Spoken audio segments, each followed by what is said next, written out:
जनवरी को अयोध्या में भगवान श्री राम मंदिर की प्राण प्रतिष्ठा होने वाली है। इसको लेकर सत्ताधारी पार्टी बीजेपी कई कार्यक्रम कर रही है। इसी क्रम में राम मंदिर प्राण प्रतिष्ठा से पहले राज्य के मंदिरों में 14 जनवरी से 22 जनवरी तक विशेष स्वच्छता अभियान चलाया जाएगा। इसको लेकर बद्री केदार मंदिर समिति अध्यक्ष अजेंद्र अजय ने बताया कि प्रधानमंत्री के आह्वान पर 14 जनवरी से 22 जनवरी तक जितने भी मंदिर हैं, धार्मिक स्थल है, उनमें स्वच्छता अभियान चलाया जाएगा और 22 जनवरी को जब भगवान राम की प्राण प्रतिष्ठा होगी, उस दिन तमाम मंदिरों में कार्यक्रम रखे जाएंगे, जिसकी रूपरेखा तैयार की जा रही है।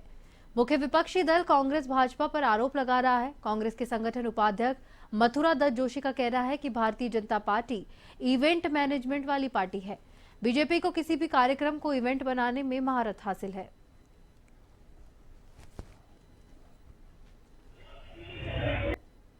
देखिए, जैसे अभी प्रधानमंत्री जी ने आह्वान किया था कि 14 जनवरी से जो भी हमारे मंदिर हैं, धार्मिक स्थल है, उनमें स्वच्छता का कार्यक्रम चलाया जाएगा।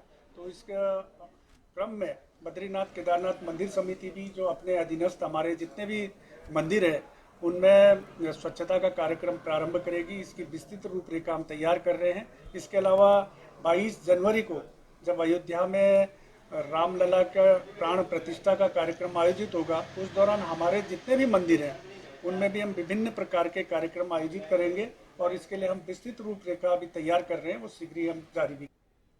जनता पार्टी तो हर काम में इवेंट करती है, क्यों नहीं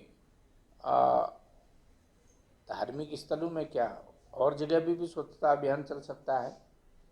अच्छी बात है, धार्मिक स्थलों में स्वच्छता अभियान चलाएं, हर वर्ग के लोगों को वहाँ जाना चाहिए, उसमें कोई ऐतराज़ नहीं है। लेकिन अगर आप किसी काम को राजनीतिक उद्देश्य से करते हैं, उसका प्रचार प्रसार करेंगे, उसका राजनीतिक लाभ लेने की कोशिश करेंगे, तो निश्चित रूप से वो एक छलावा होगा, दिखावा होगा और एक हम ये कह सकते हैं कि भाई ये एक बहुत ही ज़्यादा हल्कापन मैं इसको मानता हूँ। भाजपा ने लोकसभा चुनाव की तैयारियां शुरू कर दी है। पार्टी अपने बड़े नेताओं की रैलियों के कार्यक्रम तय कर रही है। आचार संहिता लागू होने से पहले उत्तराखंड में प्रधानमंत्री नरेंद्र मोदी की 3 रैलियों की तैयारियां हो रही है। साथ ही 1 दर्जन अन्य नेताओं के कार्यक्रम भी तय किए जा रहे हैं। बीजेपी के प्रदेश अध्यक्ष महेंद्र भट्ट ने बताया कि प्रधानमंत्री की 5 लोकसभा सीटों में जनसभा को लेकर समय मांगा गया है।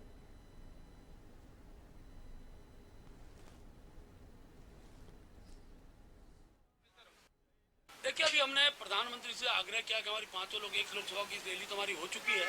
हमने कहा कि 5 लोकसभा में प्रधानमंत्री की सभाएं हों। प्रधानमंत्री ने हमने अपने राष्ट्रीय नेतृत्व से अनेकों सभाएं मांगी है और लोकसभा चुनाव से पूर्व एक भगवामय वातावरण बन जाए, भाजपा कमल हर घर में खिल जाए, हर परिवार से मतदाता निकलकर मोदी जी को प्रचंड मतदान देने में अपनी सहभागिता है, उसके सारे कार्यक्रम हम आगामी दिनों में करने वाले हैं।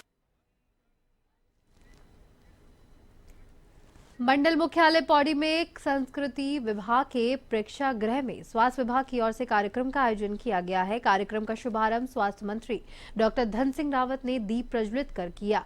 इस मौके पर जिला पंचायत अध्यक्ष शांति देवी, जिलाधिकारी डॉक्टर आशीष चौहान, स्थानीय विधायक राजकुमार पोरी सहित कई गणमान्य लोग मौजूद रहे। कार्यक्रम में नवनियुक्त 152 नर्सिंग अधिकारियों को नियुक्ति पत्र सौंपे गए। इस दौरान स्वास्थ्य मंत्री धन सिंह रावत ने कहा, सरकार की ओर से प्रदेश की स्वास्थ्य व्यवस्थाओं को और बेहतर बनाने का कार्य किया जा रहा है।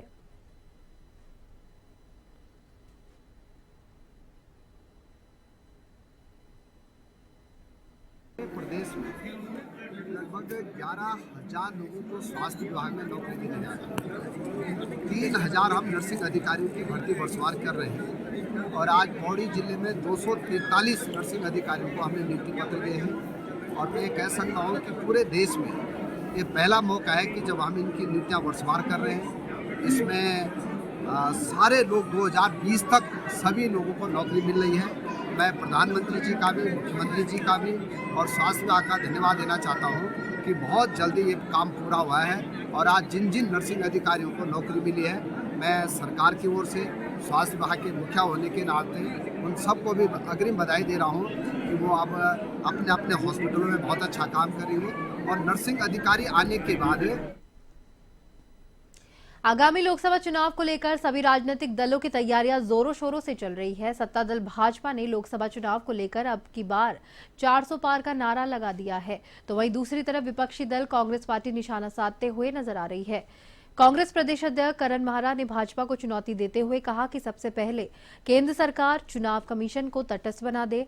साथ ही उन्होंने ये भी कहा कि ईवीएम के बदले पोस्टल बैलेट के जरिए चुनाव करवाए जाए तो भाजपा को खुद पता चल जाएगा कि 400 वोट के बदले 4 वोट भी भाजपा की झोली में नहीं आएंगे। वहीं दूसरी तरफ भाजपा प्रदेश प्रवक्ता हनी पाठक ने कहा कि करण माहरा की आदत ही मस्करी करने की है। तेलंगाना में कांग्रेस ईवीएम के दम पर ही जीती है।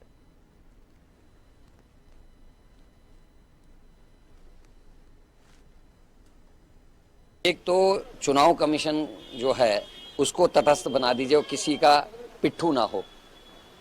दूसरा, जो शंकाएं विपक्ष की हैं वो चुनाव कमिश्नर से मिलना चाहती, समय क्यों नहीं दे रहे हैं, और उनकी शंकाएं जो ईवीएम को लेकर उसको पूरा कर दो। पोस्टल बैलेट में कांग्रेस जीतती है और ईवीएम में बीजेपी जीत जाती है, तो भाई हम चाहते हैं बैलेट से चुनाव हो और बीजेपी कर ले। पता चल जाएगा कि 400 से पार जा रहे हैं कि 4 से नीचे रह रहे, जैसे पहले 2 ही थे फिर से 2 हो जाएंगे जिस दिन चुनाव बिना।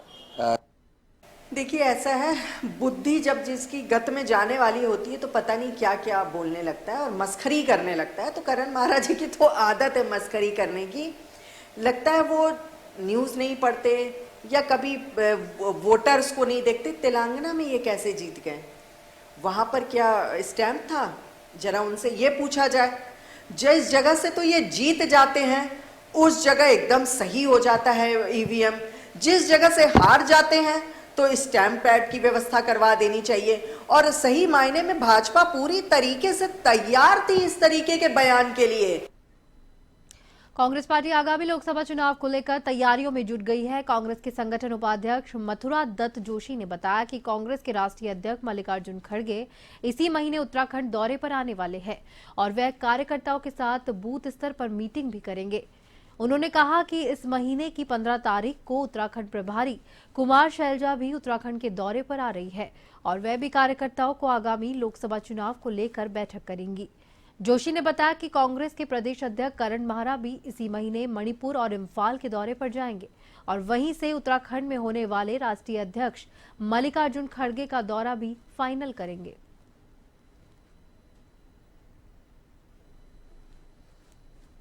देखिए, बहुत जल्दी ही कांग्रेस की प्रभारी महोदय भी उत्तराखंड आ रही हैं। उसकी सूचना हम आपको 1-2 दिन के अंदर दे देंगे। संभवतया 15 जनवरी को माननीय प्रभारी महोदय का दौरा यहाँ का होगा। राष्ट्रीय अध्यक्ष आदरणीय मल्लिकार्जुन खड़गे जी उत्तराखंड का दौरा करेंगे और बूथ स्तर के कार्यकर्ताओं से संवाद स्थापित करेंगे। राजधानी देहरादून में कांग्रेस नेता अभिनव थापर और सामाजिक कार्यकर्ता ने सुंदरलाल बहुगुणा की जयंती पर हेलोग्राम टेंडर का मुद्दा उठाया, जहां पर अभिनव थापर का कहना है कि आबकारी विभाग ने प्रतिबंधित सिंगल यूज प्लास्टिक के 150 करोड़ होलोग्राम के टेंडर से घोर अनियमितताओं की है, जिसमें ये कार्य केंद्र सरकार की प्रतिलंबित उपयोग प्लास्टिक की नीति के खिलाफ है। साथ ही उन्होंने कहा कि आबकारी विभाग का होलोग्राम टेंडर पीएम की प्रदूषण नीति के भी खिलाफ है। आबकारी विभाग के टेंडर से करीब 150 करोड़ प्रतिबंधित प्लास्टिक होलोग्राम उत्तराखंड के पर्यावरण पर जहर घोलने का काम करेगा।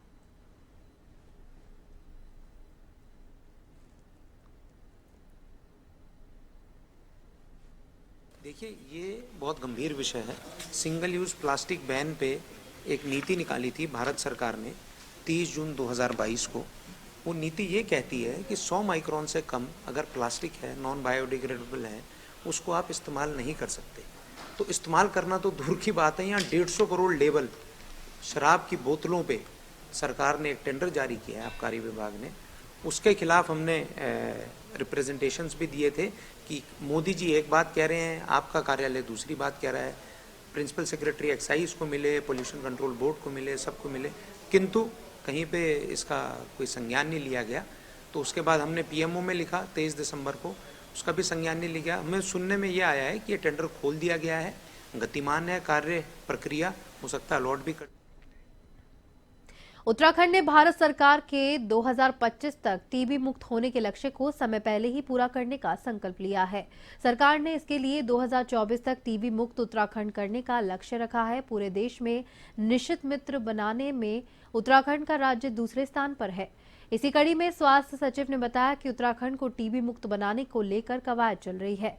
स्वास्थ्य सचिव ने बताया है कि 20,000 टीबी मरीजों को टीबी मुक्त बनाने का लक्ष्य रखा गया था, जिसमें से 10,000 मरीज ठीक भी हो गए हैं और 9,700 के आसपास का इलाज चल रहा है। उन्होंने कहा कि इसका कोर्स 12 महीने का रहता है, तो इस साल हमारी कोशिश है कि निश्चित मित्र से जुड़े जो बचे हुए 9,700 लोग हैं वो टीबी मुक्त हो जाए। साथ ही इससे और भी लोगों को जोड़ने की कोशिश की जा रही है।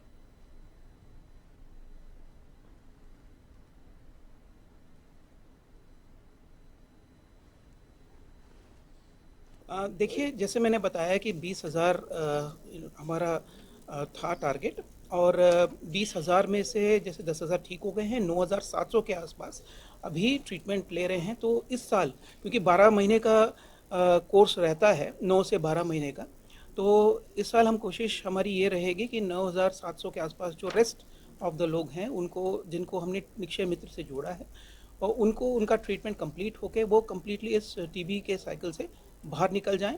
और बाकी जो अनस्क्रीन्ड हैं और अभी जिन्होंने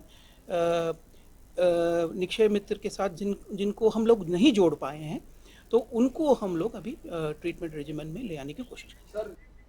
चंपावत जिले के लोहाघाट में नगरपालिका लोहाघाट ने संकल्प यात्रा कैंप का आयोजन किया। विकसित भारत संकल्प यात्रा का एसडीएम लोहाघाट और भाजपा जिला अध्यक्ष निर्मल मेहरा ने दीप प्रज्वलित कर शुभारंभ किया। इस संकल्प कैंप में जहां केंद्र और राज्य सरकार की विभिन्न योजनाओं की जानकारी स्टॉल के माध्यम से दी गई, तो वहीं लाभ से वंचित पात्रों को आवेदन को भी मौके पर जमा किए गए। भाजपा जिला अध्यक्ष मेहरा ने जन कल्याणकारी योजनाओं के बारे में जानकारी दी और कहा कि आज सरकार की कई जन कल्याणकारी योजनाओं का लाभ अंतिम छोर में बैठे व्यक्तियों तक पहुंच रहा है। एसडीएम लोहाघाट रिंकू बिस्ट ने बताया कि यात्रा के तहत विभिन्न विभागों के स्टॉल लगाए गए, जिनमें से निःशुल्क गैस कनेक्शन, अंत्योदय कार्ड संबंधित लोगों की कई समस्याओं का मौके पर निस्तारण किया गया। वहीं शिविर में बड़ी संख्या में लोगों के आयुष्मान कार्ड, आधार कार्ड बनाने के साथ साथ लोगों के स्वास्थ्य की जांच कर निःशुल्क दवाओं का भी वितरण किया गया।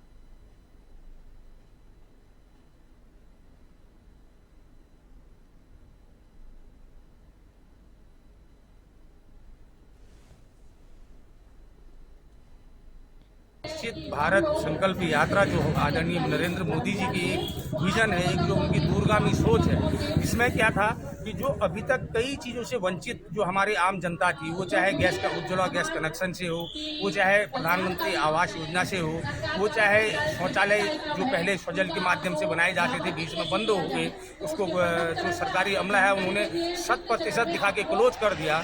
इस विकसित संकल्प भारत यात्रा के दौरान जगह जगह हमारा रथ जाएगा, हमारे विभागीय सारे अधिकारी जाएंगे, और ये चाहे आयुष्मान कार्ड हो, चाहे आधार कार्ड हो, जो भी हमारी जनता के आम, जो मोदी जी का एक विजन, आदरणीय दीनदयाल उपाध्याय जी ने एक नारा दिया था, अंतिम छोर में खड़े व्यक्ति का विकास करना ही भारतीय जनता पार्टी की पहली प्राथमिकता है। अगर उसको आगे बढ़ाने का कोई काम कर रहा है वो आदरणीय नरेंद्र मोदी जी कर रहे हैं। संकल्प यात्रा के तहत नगर क्षेत्र लोहाघाट में रोडवेज परिसर के पास में आज एक शिविर लगाया गया है, जिसमें विभिन्न जो जन कल्याणकारी विभाग हैं उनके द्वारा अपने कैंप आयोजित किए गए हैं। उनके अधिकारी कर्मचारियों के द्वारा लोगों को लाभान्वित किया जा रहा है, अपने विभागीय जो योजनाएं हैं उनकी जानकारी भी दी जा रही है, और इसके साथ ही बहुत सारे लोगों को यहाँ पर अंत्योदय कार्ड वितरित किए गए हैं, उज्ज्वला गैस के कनेक्शन वितरित किए गए हैं। नगर क्षेत्र में जो भी योजनाएं संचालित की जा रही हैं, तो नगर पालिका के अधिकारियों के द्वारा उनके बारे में भी जानकारी दी गई है। सर्वप्रथम इस जो संकल्प यात्रा है, इसका एक उद्देश्य यह है कि अधिक से अधिक लोग जो हैं विभागों की जो जानकारियां हैं, जो भी सरकार की लगातार चर्चाओं में बनी रहने वाली बाजपुर की चीनी मिल एक बार फिर से किसानों के लिए मुसीबत का सबब बनती नजर आ रही है। चीनी मिल सुबह से शाम तक बंद रही, इसको लेकर किसानों में काफी समस्या है, गुस्सा भी दिखाई दिया। कई किसान अपनी ट्रैक्टर ट्रॉली वापस घर ले जाने को भी मजबूर हो गए हैं। आक्रोशित किसानों ने चीनी प्रबंधक के खिलाफ जमकर नारेबाजी की, तो वहीं मुख्य गन्ना अधिकारी ने समझाइश कर किसानों को शांत करवाया।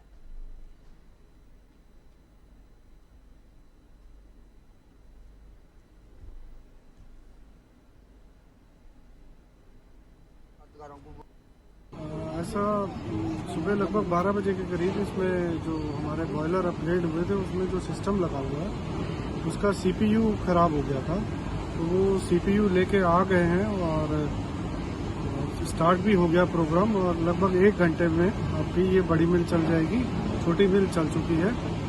और ये समस्याएं पुरानी मिल है, चूँकि कब कहाँ समस्या आ जाए थोड़ा सा दिक्कत है कहना, तो चलती हुई चीज़ चलती रहती है, जब रुक जाती तो फिर और भी समस्याएं आनी शुरू हो जाती हैं। तो अपनी तरफ से हमारी टीम पूरा प्रयास कर रही है कि कम से कम समय में इनको दुरुस्त कर। देहरादून में रेलवे कर्मचारी पुरानी पेंशन बहाली को लेकर लगातार भूख हड़ताल कर रहे हैं। इसको लेकर संयुक्त मोर्चा के राष्ट्रीय उपाध्यक्ष शिव सिंह नेगी ने बताया कि इनमें मेंस यूनियन सहित सैकड़ों कर्मचारी शामिल है। नेगी ने कहा कि हमारी मांग है कि निजीकरण को बंद किया जाए, साथ ही साथ नए पदों की रिक्तियां भी निकाली जाए। जहां पर इस अवसर पर आयोजित सभा में वक्ताओं ने कहा कि पुरानी पेंशन योजना की बहाली उनका लक्ष्य है। कई राज्यों में ये योजना बहाल कर दी गई है, उत्तराखंड में भी इस योजना की बहाली होनी चाहिए।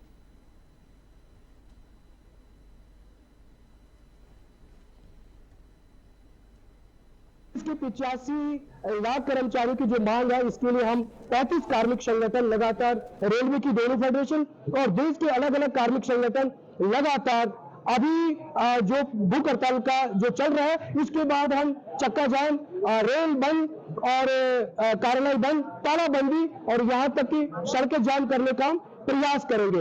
यानी कि आने वाले अगले महीने में यानी 24 के चुनाव से पहले हम बहुत बड़ा आंदोलन करने की। हल्द्वानी में कुमाऊं कमिश्नर दीपक रावत ने सड़क किनारे कूड़ा कचरा दिखाई देने पर कड़ी नाराजगी जाहिर की है। सर्किट हाउस काठ गोदाम जा रहे दीपक रावत ने अचानक अपनी गाड़ी रोककर मौके पर पहुंचे और सड़क किनारे कूड़ा दिखने पर वे बेहद नाराज हुए। उन्होंने सर्किट हाउस के कर्मचारियों से लेकर काठ गोदाम थाना पुलिस पर कड़ी नाराजगी जाहिर की और नाराजगी जाहिर करते हुए उन्हें फटकार भी लगाई। उन्होंने कहा कि सर्किट हाउस हमारा राज्य अतिथि गृह है, जहां पर मुख्यमंत्री से लेकर तमाम वीआईपी आते हैं। ऐसे में उनके आसपास का क्षेत्र साफ सुथरा होना चाहिए। वहीं नगर आयुक्त पंकज उपाध्याय को बताया कि पत्र जारी करते हुए ये कहा गया कि भविष्य में इस तरह की गंदगी दोबारा देखे जाने पर व्यक्तिगत तौर पर इसकी जिम्मेदारी तय की जाएगी।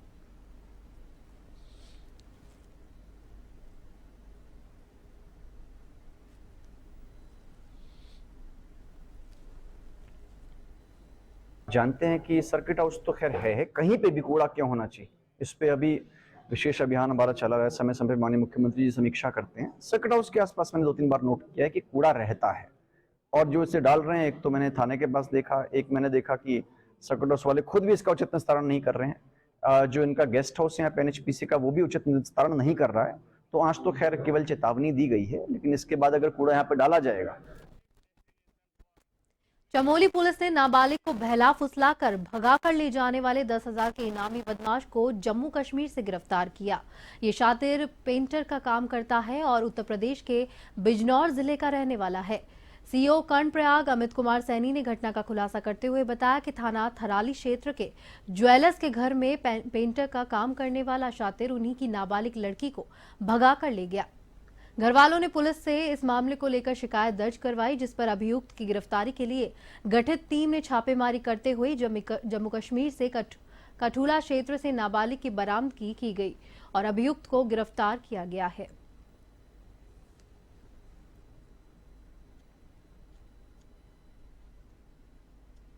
नौ अगस्त 2022 को एक तहरीर आई थी जिसमें वादी द्वारा बताया गया था उसकी नाबालिग लड़की कहीं चली गई है, तो उसमें तत्काल अभियोग पंजीकृत कर लिया गया था और विवेचना के दौरान प्रकाश में आया था उसके यहाँ मोहित नाम का लड़का जो पेंटर का काम करता था, बिजनौर का रहने वाला था, उसकी लड़की को लेके चला गया है। तो इसमें काफ़ी जगह दबिश दी गई थी, प्रयास किए गए थे, परंतु ये अभियुक्त लगातार फरार चल रहा था।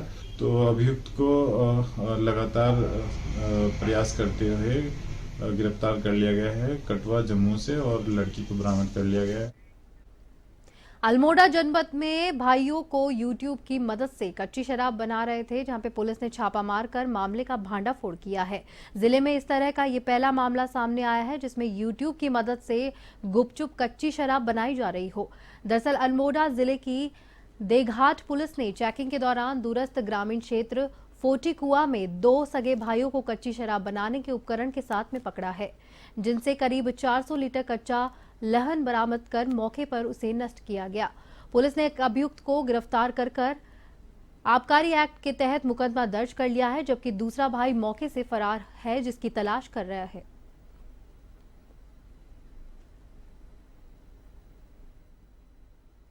देघाट पुलिस द्वारा औचक चेकिंग के दौरान फूटीकुआ गांव में पूरन सिंह नाम के व्यक्ति को अपने ही घर में अवैध शराब बनाते हुए गिरफ्तार किया गया, जिसमें उसका एक भाई पान सिंह मौके से फरार हो गया। पूछताछ के दौरान पूरन सिंह ने बताया कि ये कच्ची शराब बनाना उसने यूट्यूब से सीखा है। फरार राजाजी टाइगर रिजर्व पार्क क्षेत्र के चीला बैराज मार्ग पर सड़क हादसे का एक वीडियो सोशल मीडिया पर वायरल हुआ, जिसमें इंटरसेप्टर वाहन में सवार सभी अधिकारी और कर्मचारी बैठे हुए हैं। ये वीडियो घटना से पहले का है। वीडियो में ट्रायल के लिए आए इंटरसेप्टर वाहन की सवारी को लेकर वन अधिकारियों और कर्मचारियों में काफी उत्साह था, लेकिन उनका ये उत्साह कुछ ही देर के बाद सड़क हादसे की वजह से दुख में बदल गया। घटना में 2 रेंज अधिकारियों सहित वन अधिकारियों की घटनास्थल पर ही दर्दनाक मौत हो गई, जबकि एक महिला वन अधिकारी अभी तक लापता है, जिसकी तलाश जारी है।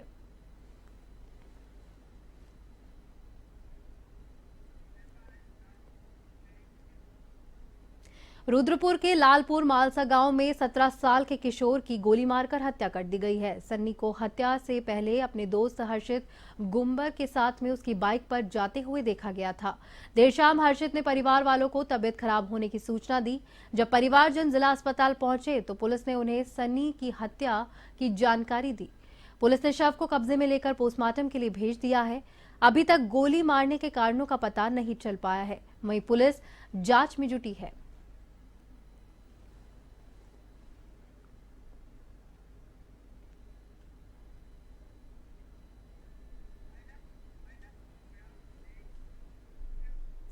और इसी के साथ A1 उत्तराखंड में फिलहाल के लिए इतना ही। मुझे दीजिए इजाजत। नमस्कार।